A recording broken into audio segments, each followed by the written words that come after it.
Welcome students, welcome. Science की class में आपका स्वागत है। मैं आपका साइंस का टीचर साहिल साहू। और पिछली क्लास में हम पढ़ रहे थे nutrition in plants. Nutrition in plants हमारा चैप्टर फर्स्ट चल रहा था। उसमें पिछली वीडियो में हमने देखा था कि न्यूट्रिशन क्या कहलाता है। न्यूट्रिशन के अंदर मोड कितने होते हैं न्यूट्रिशन के, तो हमने पढ़े थे दो मोड, ऑटोट्रॉपिक और हेटेरोट्रॉपिक मोड, है ना। ऑटोट्रॉपिक को हम पूरा डिटेल से कवर कर चुके थे। फोटोसिंथेसिस की प्रोसेस हमने देखी थी। फोटोसिंथेसिस की प्रोसेस में क्या क्या ज़रूरी चीज़ें लगती हैं वो हमने देखी थी। फिर फोटोसिंथेसिस की इम्पोर्टेंस को हमने समझा था कि क्यों ज़रूरी है। जिसने भी अभी वो वीडियो नहीं देखी है तो प्लीज़ वो पहले जाकर वो वाली वीडियो देखें, है ना। लिंक दी हुई है, लिंक ग्रुप में दी गई हुई है, उसको लिंक में से जाकर आप देख सकते हैं। आज हम पढ़ेंगे हेटेरोट्रॉपिक मोड ऑफ न्यूट्रिशन। दो टाइप का न्यूट्रिशन का मोड होता है, मैंने बताया था, ऑटोट्रॉपिक और हेटेरोट्रॉपिक। ऑटोट्रॉपिक में ये था कि प्लांट्स अपना खाना खुद बनाते हैं। हेटेरोट्रॉपिक मोड ऑफ न्यूट्रिशन क्या कहलाता है।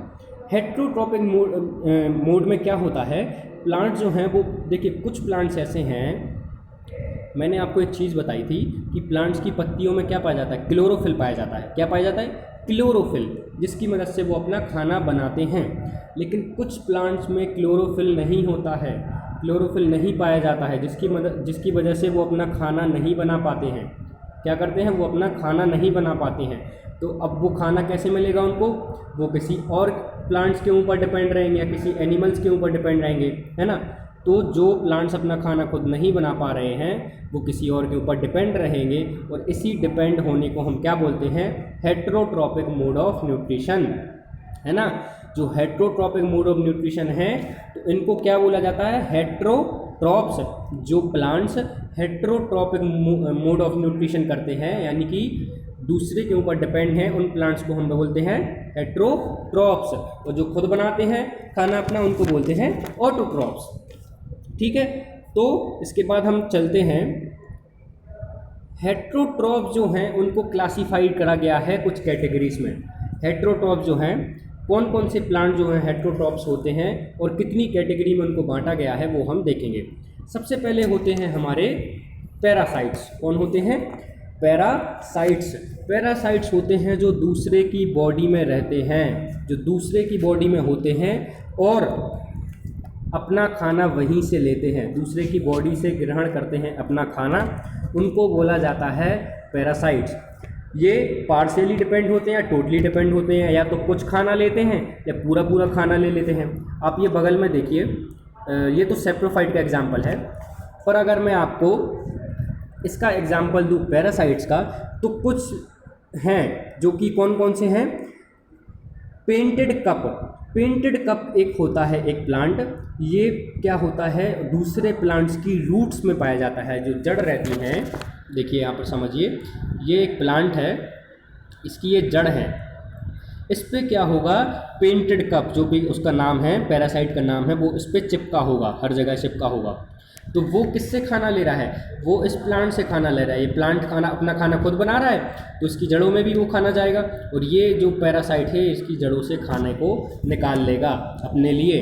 ठीक है, तो ये पैरासाइट जो हैं दूसरे के ऊपर डिपेंड रहते हैं, दूसरे की बॉडी पर चिपके रहते हैं। ठीक है, ये पार्शियली डिपेंड रहता है, मतलब कुछ ही डिपेंड रहता है, कुछ खाना लेता है बस रूट्स से, है ना। और दूसरे हैं मिस्टीलोई। क्या है, मिस्टीलोई, कहाँ गया, ये लिखा हुआ है, ये लिखा हुआ है मिस्ट, देखिए मिस्टीलोई नहीं, सॉरी इसको मैंने गलत प्रोनाउंस कर दिया, माफ़ी चाहता हूँ। मिस्टीलोई, मिस्टलीचोई, मिस्टलीचोई, एक बार फिर से पढ़िए, मिस्टलीचोई। ठीक है, ये जो है वो मैंगो और महुआ के जो पेड़ हैं उनकी ब्रांचेस पे पाया जाता है। मैंगो की जो ब्रांचेस हैं, यानी कि आम का जो पेड़ है उसकी जो टहनियाँ हैं उस पे ये पाया जाता है, ये पैरासाइट्स, और वहीं से अपना खाना ग्रहण करता है। ठीक है, कसकटा हो गया, डॉडर हो गया, ये कुछ पैरासाइट्स के नाम हैं जो कि दूसरे प्लांट्स के उस पे बॉडी पर चिपके होते हैं, वहीं से अपना खाना जो है वो ग्रहण करते हैं। जैसे कि मच्छर है, मॉस्किटो है, वो हमारी बॉडी में से ब्लड चूसता है, वो खाना कहाँ से खाता है, हमारी बॉडी में से ब्लड को चूस कर, तो ये क्या हुए, पैरासाइट्स कहलाए हैं। ठीक है, जो दूसरे के खाने को चूस कर अपना खाना बनाते हैं या खा लेते हैं, वही क्या कहलाते हैं? पैरासाइट्स। ठीक है, पैरासाइट्स क्या होते हैं? पैरासाइट्स यानी कि जो दूसरे की बॉडी से अपना खाना चूस लें, वो क्या कहलाते हैं? पैरासाइट्स। दूसरे हैं हमारे सेप्रोफाइट्स। क्या है? सेप्रोफाइट्स।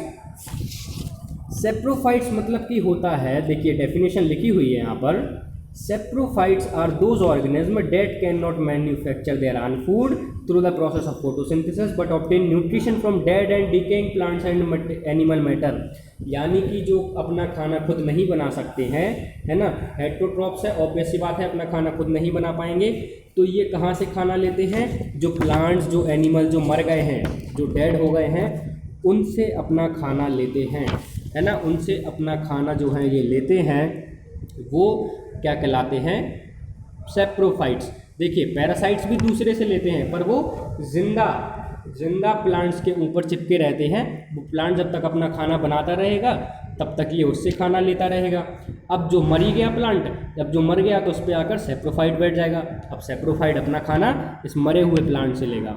ठीक है, इसके एग्जाम्पल्स क्या क्या हैं? कुछ इसके एग्जाम्पल दिए हुए यहाँ पर, जैसे कि मशरूम, है ना, मशरूम हो गया, माउल्स हो गया, फंजाई हो गया, बैक्टीरिया हो गया। ठीक है, ये सब कहाँ लगते हैं? मरी हुई चीज़ों पे लगते हैं। फंजाई बैक्टीरिया वगैरह आपने देखा होगा कि फफूंद लग जाती है ना, रोटियों पे आपने कभी देखा हो फफूंद लग गई, ब्रेड पे फफूंद लग गई, तो ये सब क्या है? मरी हुई चीज़ों से अपना खाना लेते हैं, है ना, डेड और डिकेइंग मटेरियल से अपना खाना लेते हैं, उनको बोला जाता है सेप्रोफाइट्स। ये क्या करते हैं? ये मरी हुई चीज़ है, इसके ऊपर ये लग गए और यहाँ पे अपना एक जूस छोड़ते हैं। क्या छोड़ते हैं? एक जूस का सिक्रेशन करते हैं। एक जूस इस मरे हुए उस पर छोड़ दिया और फिर जब वो जूस इसकी बॉडी के साथ मिल गया, इस मरी हुई चीज़ के साथ मिल गया, और उसी को ये वापस एब्जॉर्ब कर लेते हैं, उसी को वापस खींच लेते हैं, ऐसे ये अपना खाना खाते हैं। ठीक है, तो सेप्रोफाइट, ये हमारे सेप्रोफाइट्स हो गए, पैरासाइट्स हो गए। अब हम देखते हैं इंसेक्टिवोरस प्लांट्स। कौन थे? Insectivorous plants. इंसेक्टिवोरस प्लांट्स वो होते हैं जो कि छोटे छोटे इंसेक्ट्स को खाते हैं। छोटे छोटे बिल्कुल इंसेक्ट्स हो गए, छोटे छोटे से कीड़े हो गए, उनको खाते हैं। कैसे खाते हैं? ये देखिए, ये एक बना हुआ है वीनस फ्लाई ट्रैप। इस प्लांट का नाम है Venus fly traps. Pitcher plant कहलाते हैं। ये क्या कहलाते हैं? इसको बोलते हैं हम वीनस फ्लाई ट्रैप। ये देखिए, इसका ये मुंह है, ये इसका मुंह बना हुआ है। ठीक है, इनमें क्या होता है? आगे पढ़िए, हम आगे देखते हैं इनमें क्या होता है। In a pitcher plant the leaf is modified into a pitcher like structure. Pitcher plant जो होते हैं, देखिए यहाँ पर ये बना हुआ है, ये देखिए ये पिचर प्लांट बना हुआ है, ऊपर बना हुआ था वीनस फ्लाई ट्रैप। ये क्या करते हैं? देखिए ये लिखा हुआ है, the tip of the leaf forms a lid that can open and close the mouth of the pitcher. ऊपर एक लीफ बनी हुई है, ये बनी हुई है पत्ती, ठीक है, ये इसके ऊपर ढक जाती है। ठीक है, इनमें क्या होता है? जूस पाया जाता है, चिपचिपा सा जूस पाया जाता है। एक चिपचिपा पदार्थ इनके ऊपर यहाँ पर लगा हुआ होता है। ठीक है, ये ऊपर वाले में आप देखिए, ये जो है, ये इसका ये मुंह है, ये इसका मुंह है, इसको ये खोलता है, खुला रखता है। देखिए ये खुला रखा है यहाँ पर कई जगह, देखो ये खुला हुआ है, यहाँ पर ये चिपचिपा पदार्थ लगा हुआ था। तो इंसेक्ट इसको खाने के लिए इसकी तरफ अट्रैक्ट होता है। जैसे ही कोई इंसेक्ट यहाँ पर खाने के लिए बैठा, ये अपना मुंह बंद कर लेगा। ये क्या कर लेगा? अपना मुंह बंद, और ये इसको निगल लेगा। तो ऐसे ही ये अपना खाना जो है वो खाते हैं। ठीक है, कोई भी इंसेक्ट आया, देखिए ये है जो पिचर प्लांट, इसके अंदर इंसेक्ट आकर घुस गया, ये ऊपर से फिर बंद हो जाता है, ये पूरा कैप बंद हो जाता है इस पर, और प्लांट को ये अंदर ये इंसेक्ट को निगल लेता है। ठीक है, ऐसे ही ये अपना खाना खाते हैं। इंसेक्ट इसकी तरफ अट्रैक्ट क्यों होता है? क्योंकि इनमें क्या पाया जाता है? चिपचिपा सा पदार्थ पाया जाता है। अब ये इसमें इसको निगल तो लिया, अंदर निकल तो लिया, लेकिन इसको पचाएगा कैसे? तो इस प्लांट्स के अंदर क्या होता है? अंदर जूस पाया जाता है। क्या पाया जाता है? जूस। कुछ जूसेस का सीक्रेशन करते हैं, उस जूस को निकाला, वही जूस इसको इसके खाने पचाने में मदद करता है, वो इसको इंसेक्ट को पचा लेता है और खा जाता है। अच्छा, एक क्या होता है कि ये जो प्लांट्स हैं, ये प्लांट्स को प्रॉपर नाइट्रोजन नहीं मिलती है, नाइट्रोजन गैस पर्याप्त मात्रा में नहीं मिलती है, तो इन इंसेक्ट्स को खा के नाइट्रोजन की कमी को पूरा करते हैं, है ना। क्योंकि ये जो जगह पे लगे रहते हैं, कीचड़ वाली जगह पे, दलदली एरिया में प्लांट्स लगे रहते हैं, वहाँ पर सफिशिएंट नाइट्रोजन गैस जो है वो नहीं मिलती है, लेकिन एक प्लांट को नाइट्रोजन गैस ज़रूरी होती है। तो ये नाइट्रोजन कहाँ से लेते हैं? इंसेक्ट्स को खाकर। ठीक है, नेक्स्ट हम देखते हैं सिम्बायोटिक प्लांट्स। सिम्बायोटिक प्लांट्स मतलब होता है जो एक दूसरे के ऊपर, देखिए एक प्लांट है, इसकी ये टहनी है, इस पर दो लोग रह रहे हैं, एक दूसरे का काम कर रहे हैं, है ना, एक दूसरे का काम कर रहे हैं, उनको बोला जाता है सिम्बायोटिक प्लांट। जैसे कि फंजाई जो है वो प्लांट्स की रूट्स पे रहता है, ये रूट्स हैं, ठीक है, इस पे क्या रहता है? फंजाई, फंजाई यानी कि फफूंद। कौन रहती है? फफूंद। तो ये फफूंद इससे खाना भी लेती है, और ये जो रूट है ये इसको क्या देती है? ये इसको खाना देती है, मिनरल्स देती है, और ये इसको, एक सेकंड में आपको बताता हूँ, देखिए एग्जाम्पल से समझिए, एग्जाम्पल से आपको समझाता हूँ मैं। देखिए चलिए हम अच्छे से समझिए पहले एग्जाम्पल से। सिम्बायोटिक प्लांट्स वो होते हैं, फिर से समझिए, सिम्बायोटिक प्लांट्स वो होते हैं जो दो लोग रहते हैं और एक दूसरे की मदद करते हैं। अब भला कैसे करते हैं? एक रूट है, एक ये है पेड़, इसकी रूट्स पे क्या रहते हैं? फंजाई है, फफूंद लगी हुई है, ठीक है। तो ये जो फफूंद है, ये जो प्लांट है, ये इसको क्या प्रोवाइड करेगा? ये जो प्लांट है ये इसको क्या प्रोवाइड करेगा? न्यूट्रिएंट्स। क्या देगा? न्यूट्रिएंट्स देगा, है ना। न्यूट्रिएंट्स हम पढ़ चुके हैं कि न्यूट्रिएंट्स क्या होते हैं? पोषक तत्व जो हम खाने से लेते हैं। तो ये जो पोषक तत्व है इस फंजाई को देगा, बदले में फंजाई इसको क्या देगा? इसको देगा वाटर और मिनरल्स। क्या देगा? वाटर और मिनरल्स देगा, है ना, वाटर और मिनरल्स देगा, और ये फिर प्लांट्स उसको लेगा। तो एक दूसरे की मदद कर रहे हैं, ठीक है। ऐसे ही होते हैं एक लाइकेंस। क्या होते हैं? लाइकेंस। लाइकेंस ग्रुप है, किसके ग्रुप का नाम है? एल्गी और फंजाई के ग्रुप का। एल्गी हम पढ़ चुके हैं, शायद से पढ़ी हुई है हमने, या 6th क्लास में मैंने एल्गी पढ़ाई हुई है, नहीं आपकी क्लास में मैंने एल्गी पढ़ाई हुई है। आपने देखी होगी तालाब में जो एल्गी लगती है ना, कई लग जाती है ना। तो जो कई और वहीं पे फफूंद, ये दोनों साथ में मिलकर रहते हैं। कहाँ रहते हैं? साथ में मिलकर। तो ये जो कई है ये इसके लिए, जो एल्गी है ये इसके लिए क्या बनाता है? खाना बनाती है। किसके लिए? फंजाई के लिए। तो ये फंजाई जो है इसको क्या देता है? एल्गी को वाटर और मिनरल्स देता है। तो ये एक दूसरे की मदद करते हैं, इन्हीं को हम सिम्बायोटिक प्लांट्स कहते हैं। कहने का मतलब यही है कि सिम्बायोटिक प्लांट्स वो कहलाते हैं जो एक दूसरे को बेनिफिट दें, एक दूसरे की मदद करें। वो उसको खाना दे, एक कोई इसको खाना दे, और ये इसको वाटर और मिनरल्स और न्यूट्रिएंट्स वगैरह दे। तो एक दूसरे की मदद कर कर ये जो रहते हैं अपना गुजारा करते हैं, अपना पेट पालते हैं, ठीक है ना। तो ये क्या कहलाते हैं? Symbiotic plants. अब हम देख लेते हैं कि ऑटोट्रोपिक और हेट्रोट्रोपिक प्लांट्स में डिफरेंस क्या होता है। देखिए, ऑटोट्रोपिक प्लांट्स यानी कि ग्रीन प्लांट जो अपना खाना खुद बनाते हैं, हेट्रोट्रोपिक यानी कि पैरासाइट्स और सेप्रोफाइट्स। तो ऑटोट्रोपिक प्लांट जो है वो अपना खाना खुद बनाते हैं फोटोसिंथेसिस की प्रोसेस से। पैरासाइट्स है जो वो दूसरे के ऊपर डिपेंड रहते हैं, है ना, पार्शियली, यानी कि कुछ रहते हैं डिपेंड और कुछ वो खुद बनाते हैं, या फिर पूरी तरीके से डिपेंड रहते हैं। सेप्रोफाइट क्या है? ये डेड और डिकेइंग मटेरियल यानी कि मरे हुए एनिमल्स के ऊपर डिपेंड रहते हैं, या मरे हुए प्लांट्स के ऊपर डिपेंड रहते हैं। ये जो हैं ऑटोट्रोपिक प्लांट्स यानी कि ग्रीन प्लांट्स, इनमें क्लोरोफिल पाया जाता है जिससे कि अपना खाना बनाते हैं, पर इनमें क्लोरोफिल नहीं पाया जाता है। किसमें? पैरासाइट्स में नहीं पाया जाता, है ना। इसमें जो जितने भी हेट्रोट्रोपिक प्लांट्स हैं उनमें क्लोरोफिल नहीं पाया जाता। अगर पाया जाता होता तो ये अपना खाना खुद ना बना लेते, है ना। तो इनमें भी क्लोरोफिल नहीं पाया जाता, पैरासाइट्स और सेप्रोफाइट्स में। ये देखिए, such organism are totally depend on themselves to meet their energy requirement.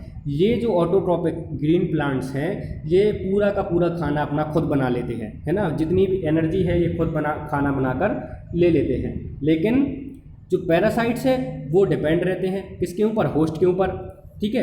Parasite हो गया, गेस्ट हो गया, ये डिपेंड किसके ऊपर रहता है? होस्ट के ऊपर। हम इसके लिए क्या है? होस्ट है।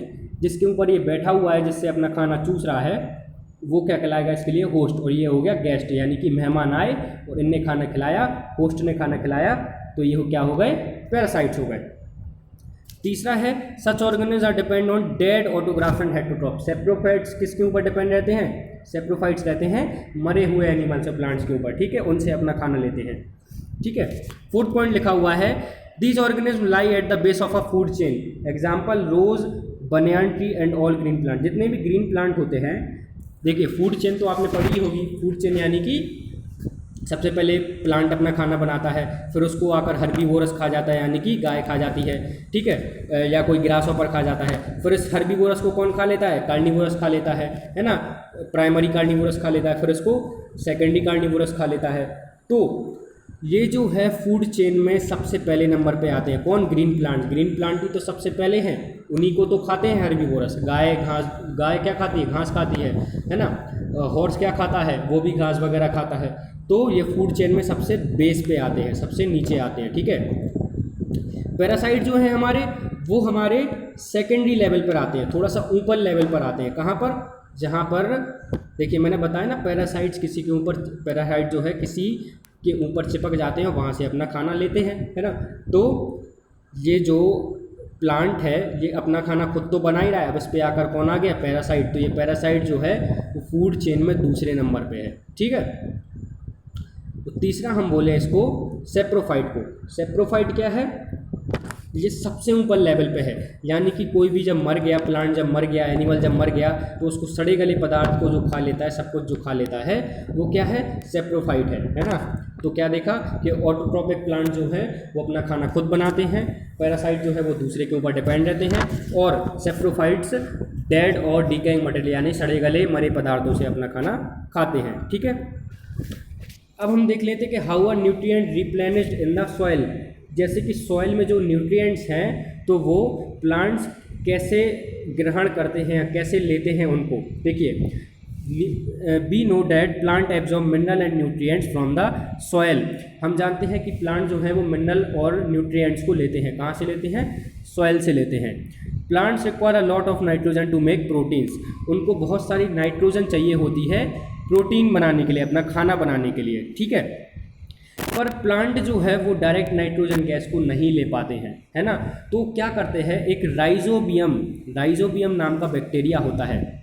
कौन होता है? राइजोबियम नाम का एक बैक्टीरिया होता है जो कि प्लांट्स की रूट में पाया जाता है, जो कि प्लांट्स की रूट्स में पाया जाता है। ये पता क्या करता है? राइजोबियम बैक्टीरिया, ये प्लांट है, इसकी रूट्स पे क्या है? राइजोबियम बैक्टीरिया है। कि राइजोबियम बैक्टीरिया जो भी सॉइल में नाइट्रोजन है उसको सॉल्युबल फॉर्म में कन्वर्ट कर देगा। किस फॉर्म में? सॉल्युबल फॉर्म में, यानी कि वो आसानी से घुल जाए, फिर उसको ये प्लांट ले लेगा। राइजोबियम में क्या करा? राइजोबियम ने इसको एक टाइप से ये क्या हो गया? सिम्बायोटिक प्लांट ही, सिम्बायोटिक ही तो हो गया ये, है ना। राइजोबियम क्या हो गया? सिम्बायोटिक बैक्टीरिया हो गया, क्योंकि इसने क्या करा?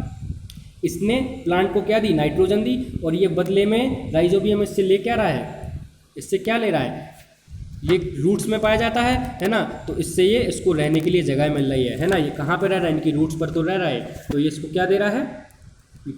नाइट्रोजन दे रहा है, और इसको क्या बदले में? घर मिल रहा है, रहने के लिए जगह मिल रही है, यानी कि इसकी रूट्स मिल रही है। तो कहने का मतलब यही है कि जो न्यूट्रिएंट्स जो सॉइल में पाए जाते हैं उनको प्लांट ग्रहण कर लेता है, ठीक है। लेकिन जो नाइट्रोजन गैस पाई जाती है उसको डायरेक्ट प्लांट नहीं ले पाता है। तो राइजोबियम बैक्टीरिया जो है वो नाइट्रोजन को सॉल्युबल फॉर्म में कन्वर्ट कर देता है, उसको प्लांट ले लेता है, और वो प्लांट उसके बदले में क्या कर रहा है? राइजोबियम बैक्टीरिया को रहने के लिए जगह दे रहा है, ठीक है। तो एक टाइप से ये सिम्बायोटिक रिलेशनशिप हो गई है ना, एक दूसरे की मदद कर रहे हैं। अब हम इसका थोड़ा सा समरी देख लेते कि आखिर हमने इस चैप्टर में क्या क्या पढ़ा। सबसे पहले हमने पढ़ा न्यूट्रिशन यानी कि जो कुछ भी हम खाते हैं उसमें से पोषक तत्वों को लेना, ज़रूरी चीज़ों को लेना न्यूट्रिशन कहलाता है, ठीक है, जो कि हमारी बॉडी के लिए ज़रूरी है। मोड्स ऑफ न्यूट्रिशन हमने देखे ऑटोट्रॉपिक और हेट्रोट्रॉपिक। ऑटोट्रॉपिक जो कि अपना खाना खुद बना लेते हैं जो प्लांट्स, हेट्रोट्रॉपिक जो कि दूसरे के ऊपर डिपेंड रहते हैं, ठीक है। ऑटोट्रॉपिक में फोटोसिंथेसिस की प्रोसेस से अपना खाना प्लांट्स खुद बनाते हैं। उसमें लगता क्या क्या है? सनलाइट लगती है, कार्बन डाइऑक्साइड लगती है, क्लोरोफिल लगता है, वाटर लगता है, मिनरल्स लगते हैं, न्यूट्रिएंट्स लगते हैं। इन सबको मिलाकर फोटोसिंथेसिस की प्रोसेस से खाने को जो है वो प्लांट्स बनाते हैं। हेट्रोट्रॉपिक न्यूट्रिशन में हमने पढ़ा कि क्या क्या होता है? पैरासाइट होते हैं, पैरासाइट दूसरे के ऊपर डिपेंड रहते हैं। सेप्रोफाइट जो हैं वो डेड और डिकेइंग मटेरियल्स के ऊपर डिपेंड रहते हैं, यानी कि सड़े गले मरे पदार्थों के ऊपर, ठीक है, जो मर गए हैं प्लांट्स या एनिमल्स उनके ऊपर। इंसेक्टिवोरस जो है वो हमने देखा कि इंसेक्ट्स को खाते हैं, इंसेक्ट इनके ऊपर आया और उनका ढक्कन बंद हो गया और ये अंदर निगल लिया उसने।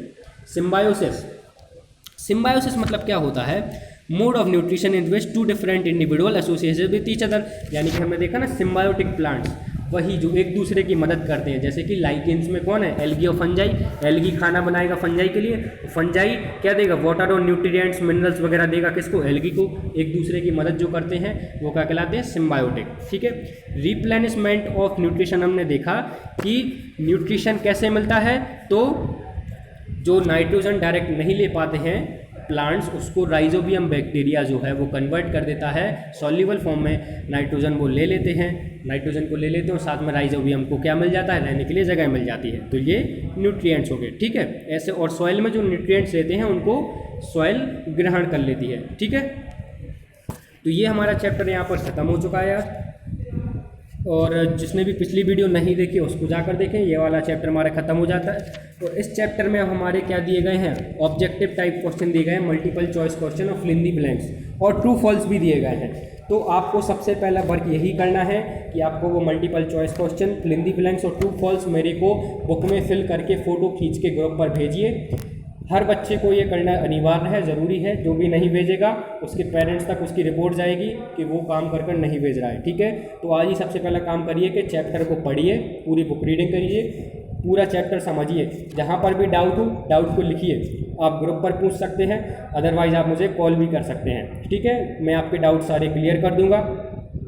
ठीक है। उसके बाद आपको एक्सरसाइज लगानी है। एक्सरसाइज पूरी फिल करिए, खुद से करिए। जो नहीं बने फिर वो मैं बताऊंगा, और जो भी जैसी भी बने उसको फिल कर कर उसकी फ़ोटो क्लिक कर आप व्हाट्सएप ग्रुप पर भेजिए, ताकि और सारे बच्चों की जो है वो होमवर्क चेक किया जाएगा। तो कल ही मेरे को सबसे पहले फ़ोटो भेजिए एक्सरसाइज को पूरी करके।